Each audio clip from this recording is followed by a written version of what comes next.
اللهم آمين اللهم آمين মাফ করে দেন গো মাওলা মাফ করে দেন ক্ষমা করে দেন গো মাওলা ক্ষমা করে দেন আল্লাহ মাফ করে দেন গো মাওলা মাফ করে দেন ক্ষমা করে দেন গো মাওলা ক্ষমা করে দেন আল্লাহ আল্লাহ আমরা কতিপয় গুনাহগার বান্দা গুনার বোঝা মাথায় নিয়া বহুত আশা করে আপনার শাহী দরবারে হাত তুললাম দয়া করে মায়া করে আপনি আমাদের জিন্দগির সমস্ত গুনাহ খাতা মাফ করে দেন সমস্ত গুনাহ খাতা মাফ করে দেন আল্লাহ গুনার থেকে বাঁচিয়া থাকার তৌফিক দিয়া দেন ইয়া আল্লাহ আপনার মারিফতের নূরের বাতি আমাদের কলবে জ্বালাইয়া দেন আল্লাহ যাদেরকে এই ময়দানে নিয়ে আসছেন একজনকে আপনার ওলি না বানাইয়া বিদায় দেন না একজনকে আপনার ওলি না বানাইয়া বিদায় দেন না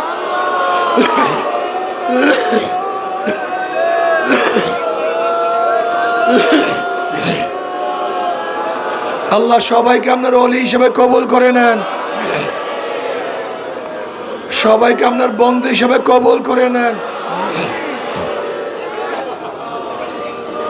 মাওলা হে যতদিন জিন্দা রাখেন ইসলাম পে জিন্দা রাখিয়েন যখন শেষ ডাক দেবেন ইমানের সাথে ডাক দিয়েন মাওলা হে গোটা দুনিয়ার মানুষদের হেদায়েত দিয়া দেন যাদের কপালে হেদায়েত নেই ওদেরকে ধ্বংস করে দেন ইসলাম মুসলমানদেরকে হেফাজত করেন আমাদের আহলে আওলাদকে আমরা খাস গোলাম বানিয়ে কবুল করে নেন আল্লাহ যারা অসুস্থ আছে পরিপূর্ণ শেফায়ে কামেল হাজেরা নসিব করেন আল্লাহ আমাদের আবু সাইদ ভাইয়ের স্ত্রী অসুস্থ স্ট্রোক করছে পরিপূর্ণ শেফায়ে কামেল হাজেরা নসিব করেন আল্লাহ আমাদের পরিবার পরিজনের যে অসুস্থ আছে পরিপূর্ণ শেফায়ে কামেল হাজেরা নসিব করেন আল্লাহ আমরা যারা ঋণগ্রস্ত ঋণ থেকে হেফাজত করেন আল্লাহ যারা ঋণ আছে ঋণ থেকে হেফাজত করেন ইয়া আল্লাহ আমরা যারা হাত তুললাম যাই না কার মা নাই বাবা নাই স্ত্রী নাই স্বামী নাই সন্তান নাই দাদা নাই দাদু নাই নানা নাই নানু নাই আত্মীয় নাই স্বজন নাই ভাই নাই বন্ধু নাই আল্লাহ কত মুজাহিদরা আমাদের সাথে ছিল এই ময়দানে কত মুজাহিদরা ছিল কত মুজাহিদরা ছিল আজকে না সব মুজাহিদের কবরকে জান্নাতের বাগিচা বানায়া দিও আমাদের শায়খ মোর্শেদের কবরকে জান্নাতের বাগিচা বানায়া দিও দাদা জানের কবরকে জান্নাতের বাগিচা বানায়া দিও এই নসলের এই সিলসিলার যত বুজুর্গানের দিন আছে সবার কবরকে জান্নাতের বাগিচা বানায়া দিও মায়ের কবরকে জান্নাতের বাগিচা বানায়া দিও চাচা ভাইয়া দুলাভাই সহ যারা কবরে শুয়ে রয়েছে আমার ফুফি আমার যত আত্মীয় স্বজন আমাদের সবাই আত্মীয় সবার কবর আযাবকে মাফ করে দাও সবাইকে কবরকে জান্নাতের বাগিচা বানায়া দাও রব্বির হামহুমা কামা রাব্বায়ানি সগীরা আল্লাহ আমাদের প্রত্যেকের নসলের কিয়ামত পর্যন্ত সবাইকে তোমার ওলি হিসেবে কবুল করে না আল্লাহ কিয়ামত পর্যন্ত নসলের সবাইকে সবাইকে তোমার ওলি হিসাবে কবুল করিয়া না। রব্বির হামহুমা কামা রাব্বায়ানি সগীরা।